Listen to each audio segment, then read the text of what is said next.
Welcome to the Harmonix screencast. This library features electric guitar, acoustic guitar, and electric bass harmonics. This is the main page. Here you can load and purge, control volume, pan, double and width of the electric, acoustic, and bass samples separately. This is how it sounds.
When the double button is pressed, two notes will be triggered every time you play a key.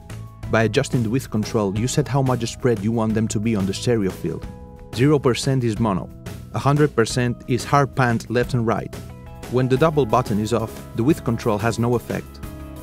The range goes from C1 to G4, but the bass samples sound an octave lower. You can see it on the blue keys. If you don't see the keyboard, you have to click here. This green key resets the round-robin counter to make sure that every take sounds exactly the same every time the track is played. It's a good idea to record this key on the beginning of the song or track you're working on. The mode switches between mononote and a stack. When it's set to mononote, each time a note is played, if the same note was previously played, a fade-out is applied to the old note, so there is only one voice per key. That's what happens on a real guitar or bass. When it's set to stack, all notes will be stacked upon each other. This will give you a fuller sound, especially if the sequencer is on, but the voices may go very high, so it can produce artifacts. You can select the round-robin repetitions here, from no round-robin to 12. The velocity curve knobs control how the instrument reacts to the incoming MIDI velocities.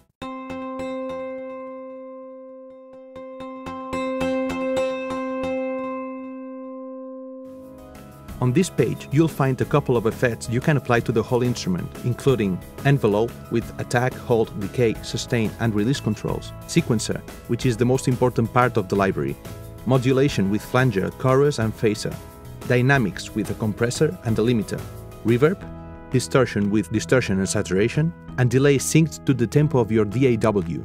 If you want to know the exact value of the knob you're tweaking, you can see it on the messages bar, right here. Command-click on Mac or Control-click on Windows resets every knob to its original value. This is the sequencer. First, you have to turn it on by pressing the On button. You have three tables, one for the electric samples, another one for the acoustic samples, and a third one for the bass samples. They are independent by default, but if you want them to react simultaneously, you have to set the unison switch to On. As long as you have a key pressed, the sequencer will play the notes with the velocities based on each table. When the sequencer is on, you'll see the cyan keys on the top of the keyboard, and the selected preset will be colored in red. There are 8 presets available. You can change the preset on the fly by pressing the related key. The key label shows the key that the preset is mapped to. The Steps menu sets the amount of steps of the selected preset, from 4 to 64. The Time menu sets the speed discrete weights to trigger the next note from the tables, from a whole bar to a 16th triplet, all tempo synced. Have in mind that all modifications you do to the sequencer are based on the actual preset you have selected. If you hold Alt and click on any of the tables, they will be randomized, so you can experiment with different sequences easily.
take a look at a few patches that we have included as presets.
Thank you for watching. I hope you like the library, only available at wastefactory.com.